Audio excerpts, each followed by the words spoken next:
Hi, this is Johnny. Welcome back to my YouTube channel. Ngayon guys, marang gustong i-share sa inyo about dito sa ating AdSense account sa ating YouTube channel. Kung paano tayo mag-add ng bank account dito sa ating AdSense. Halimbawa guys, gusto nyo palitan yung naka-register na bank account dito sa inyong AdSense. Ituturo ko sa inyo guys kung paano ba tayo mag-add ng panibagong bank account para dito sa payment ng ating kinita dito sa ating YouTube channel.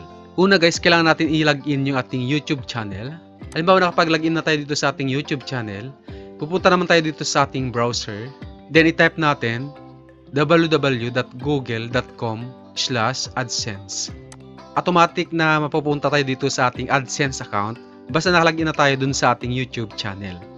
Make sure lang guys na same browser yung gamit natin. Kung saan tayo nakalagin dun sa ating YouTube channel, ito rin yung gamitin natin para dito sa ating Google AdSense.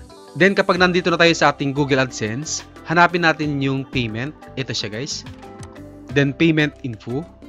Then hanapin natin dito yung how you get paid. So ito siya guys. Then sa bandang baba niya, then ito yung current bank natin na naka-register dito sa ating AdSense. Para mapag-add tayo ng ibang bank account, so i-click lang natin itong manage this payment method. Para mapag-add tayo ng panibagong bank account, i-click natin itong add payment method. Then add new wire transfer details. Then fill up natin ito guys, yung name on bank account. So ilagay natin yung full name natin dito. Then bank name, kung ano yung pangalan ng bangko na gagamitin natin. Then importante guys, kailangan natin itong SWIFT code. Yung SWIFT ng bank natin, pwede natin i-search sa Google or di kaya pwede nyo tanungin dun sa inyong bank. So ilagay natin yung account number. So hindi siya pwede, kailangan account number ilagay natin dito guys, hindi siya card number. So magkaiba kasi yung card number na nakikita natin dun sa ating ATM card saka yung account number. Then retype account number. Ulitin lang natin kung ano yung tinype natin dito guys, yung account number. Then i-check natin to guys, set as primary payment method. Yung SWIFT code ng ating bank, pwede nyo siya ma-search dito sa Google guys. Halimbawa, ang gagamitin natin BPI, so Bank of the Philippines. Ito siya guys, Bank of the Philippines Islands SWIFT code. So click natin to.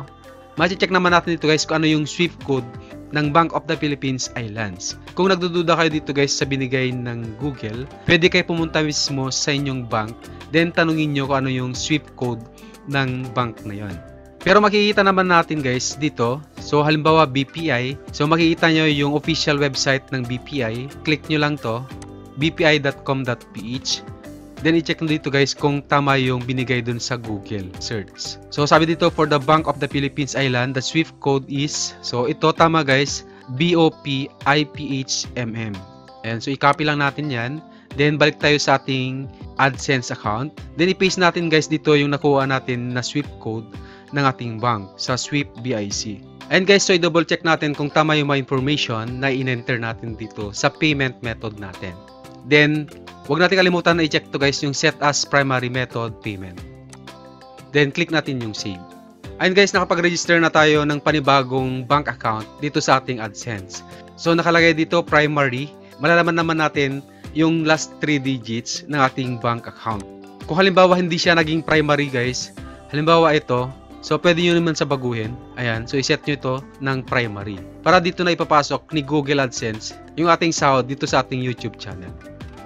Ayun guys, ganun lang yung gawin natin kung gusto natin baguhin yung nakaregister na bank account dito sa ating Google AdSense. I hope na nakatulong yung ating tutorial at sana nasundan ninyo.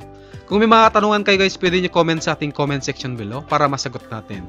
Kung bago lang kayo sa channel ko, please click the subscribe button and hit the notification bell para lagi kang updated kung may mabago tayong tutorial na i-upload sa ating channel. Maraming salamat po and God bless. See you in the next video.